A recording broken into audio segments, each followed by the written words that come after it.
Hello everybody.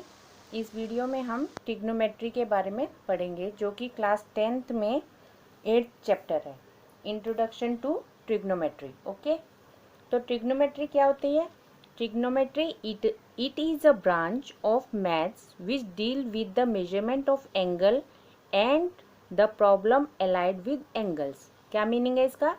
Meaning है trigonometry maths की ही एक ब्रांच है। जैसे कि साइंस की ब्रांचेस होती है बायोलॉजी, फिजिक्स, केमिस्ट्री, वैसे ही मैथ्स की भी एक ब्रांच है ट्रिग्नोमेट्री। ठीक है, इसमें हम लोग क्या करते हैं, एंगल के मेजरमेंट्स को लेकर कोई भी प्रॉब्लम को सॉल्व करते हैं।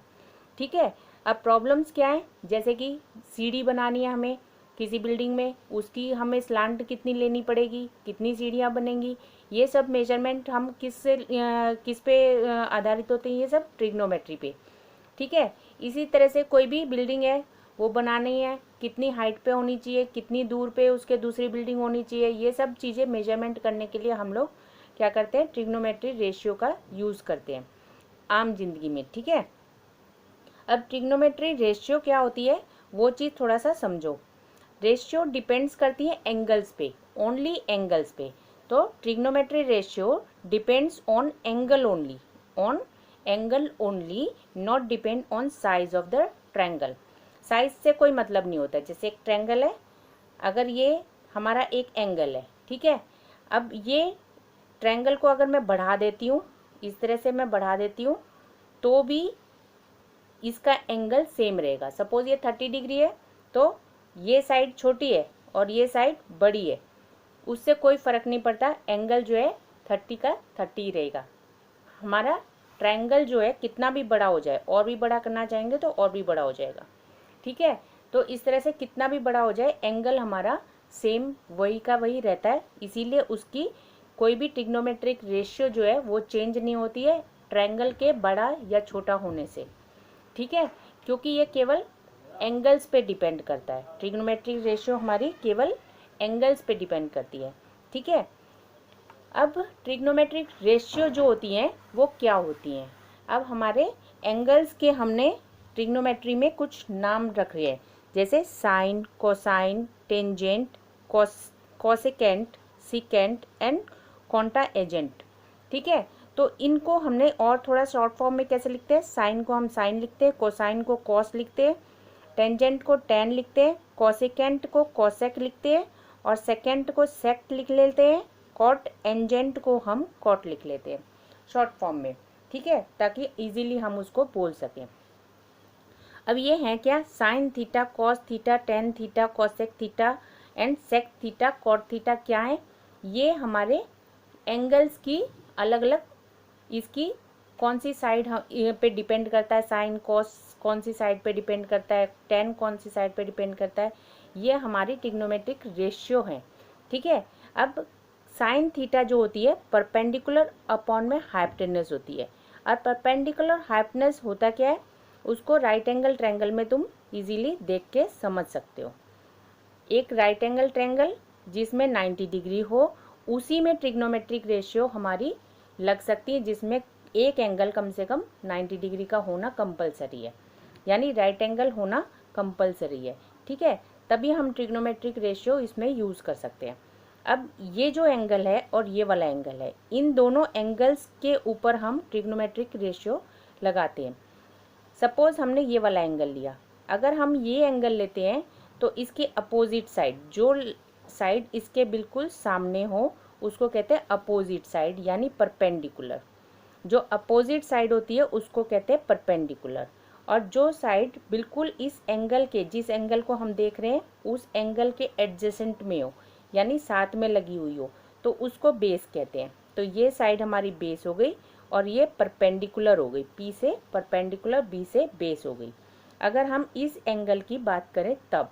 ठीक है, अगर हम दूसरे एंगल की, सपोज यही ट्रायंगल है, अब यही हमारा ट्रायंगल है सेम, बस एंगल अगर हम ये वाला कंसीडर कर रहे हैं, देख रहे हैं, तो इसके सामने की लाइन परपेंडिकुलर बनेगी। तो इसके सामने कौन सी लाइन है?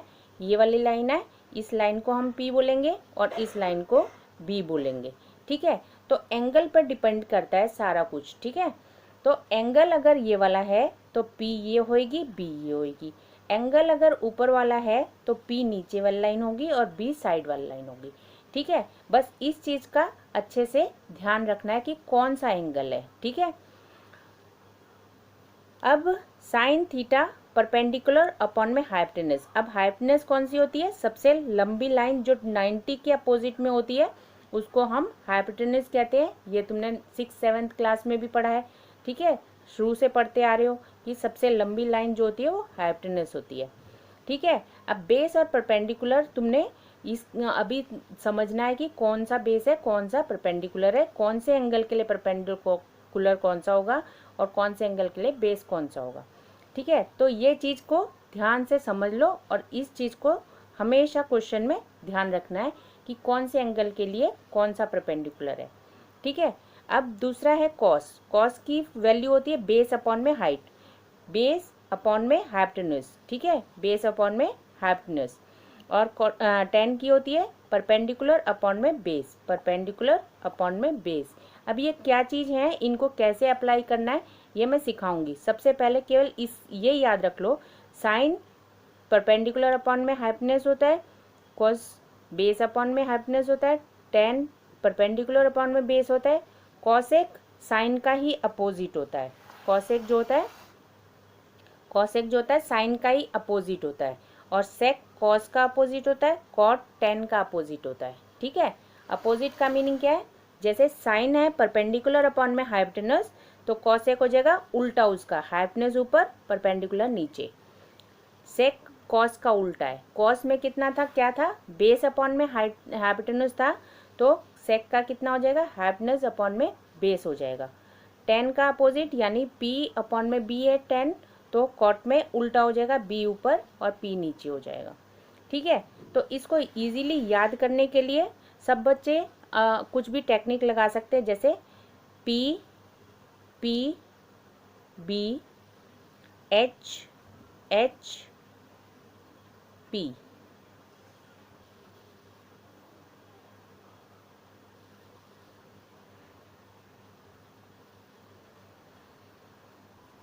इस तरह से इसको याद करने के लिए कुछ बना सकते हो, जैसे पंडित बद्री प्रसाद हर हर बोले।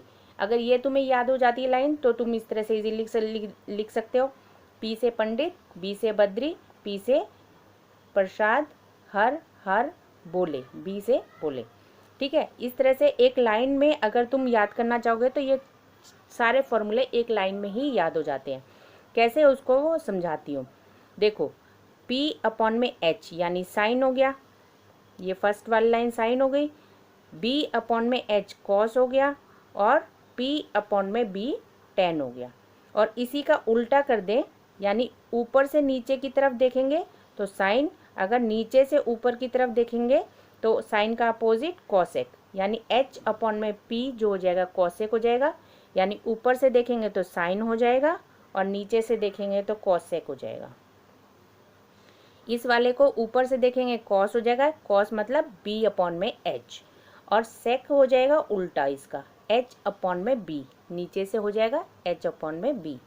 इसी तरह से ये टेन है, टेन हो जाएगा हमारा P अपॉन में B। ठीक है, और कॉट हो जाएगा हमारा, कॉट कितना हो जाएगा, B अपॉन में P। तो इस तरह से इस एक बॉक्स से तुम ये सारी की सारी वैल्यू लर्न कर सकते हो, याद रख सकते हो, भूलोगे नहीं।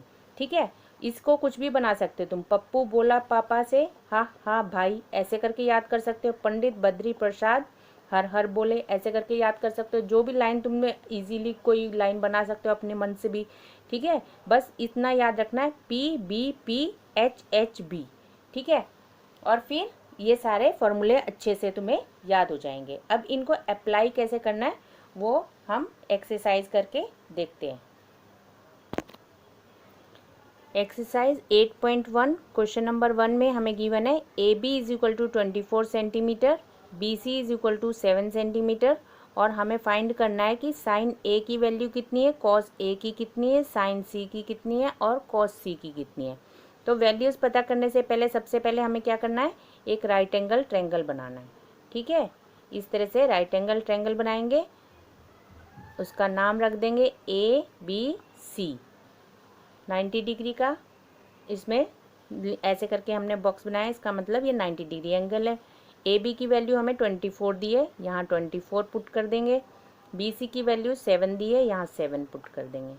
ठीक है, अब ए सी हमें नहीं दी हुई है, तो सबसे पहले क्या काम करना पड़ेगा, हमें ए सी की वैल्यू फाइंड करनी पड़ेगी। ठीक है, ए सी की वैल्यू फाइंड करने के बाद ही हम साइन कॉस कोई भी वैल्यू, कोई भी ट्रिग्नोमेट्रिक रेशियो की वैल्यू हम इजीली निकाल सकते हैं, क्योंकि हमारे पास फॉर्मूला रेडी है। ठीक है, तो ए सी की वैल्यू कैसे निकलेगी, पाइथागोरस थ्योरम को अप्लाई करके, जो कि तुमने छोटी क्लासेस में सीखा ही हुआ है। A C square is equal to A B square plus B C square, ये हमारी क्या है, पाइथागोरस थ्योरम है। इसमें क्या मतलब होता है, hypotenuse square is equal to base plus base square plus. अच्छा, पाइथागोरस थ्योरम हम कोई भी राइट एंगल ट्रायंगल में लगाते हैं। ए बी सी हमारा राइट एंगल ट्रायंगल है, जिसमें ए बी की वैल्यू 24 और बी सी की वैल्यू 7 गिवन है। तो हमने पाइथागोरस थ्योरम लगाई, A C square is equal to A B square plus B C square. A C क्या है, हमारा हाइपोटेन्यूज और परपेंडिकुलर एंड बेस का सम जो होता है एक साइड में लेते हैं, हाइपोटेन्यूज एक साइड में लेते हैं। पाइथागोरस थ्योरम तुम्हें याद ही होगी।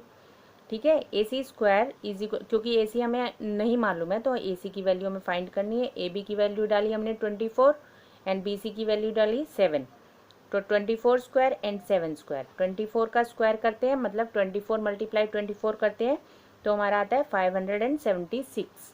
ठीक है, और 7 7 जा 49 होता है। इन दोनों को प्लस करते हैं तो हमारा आता है 625। 625 का स्क्वायर है, क्योंकि 25 मल्टीप्लाई 25 करेंगे तो हमारा 625 आता है। तो इसका मतलब A C square is equal to 25 square. Square से स्क्वायर कैंसिल हो जाएगा तो हमारा ए सी की वैल्यू कितनी आ जाएगी, 25 आ जाएगी। तो ए सी की वैल्यू हम लिख देंगे 25। ठीक है, अब इजीली हम कोई भी ट्रिग्नोमेट्रिक रेशियो निकाल सकते हैं। इसमें हमें 4 ही बोली है, हम 4 निकाल लेते हैं। ठीक है, अगर हमें और भी सारी बोली होती तो हम सब भी निकाल सकते थे। कैसे निकालते हैं, साइन ए बोला है तो ए कहाँ है, सबसे पहले वो ढूंढो। ए कहाँ है, ये हमारा ए ऊपर का वाला एंगल है। अब ए के सामने वाली लाइन, ए के सामने वाली लाइन कौन सी है, ये लाइन है जो कि बी सी है। ठीक है, ए के सामने कौन सी लाइन है, बी सी लाइन है। तो हम लिखेंगे sine A is equal to B C, सामने की लाइन है बी सी, क्योंकि परपेंडिकुलर हमारा कौन सी लाइन बन रही है, बी सी लाइन बन रही है। तो बी सी और उसके हाइपोटेन्यूज हमारा क्या है, ए सी, तो नीचे लिखेंगे ए सी। अब हमने बी सी अपॉन में ए सी क्यों लिखा है, क्योंकि साइन की वैल्यू होती है परपेंडिकुलर अपॉन में हाइपोटेन्यूज। तो परपेंडिकुलर इस ए के लिए बी सी है और एच यानी हाइपोटेन्यूज ए सी है। ठीक है, अब इसकी वैल्यू पुट कर देंगे। हमारी वैल्यू है ए बी कितनी, बी सी कितनी है 7 और ए सी कितनी है 25। तो साइन ए की वैल्यू कितनी आ गई, 7 अपॉन में 25। इसी तरह से कॉस ए की वैल्यू निकालेंगे। कॉस ए की वैल्यू क्या होती है, परपेंडिकुलर ना बेस अपॉन में हाइपोटेन्यूज होती है। तो बेस क्या है, ए बी है। बेस कितना हो गया, ए बी अपॉन में ए सी। ए बी की वैल्यू है 24 और बी सी ए सी की है 25। तो कॉस ए की वैल्यू आ गई 24 अपॉन में 25।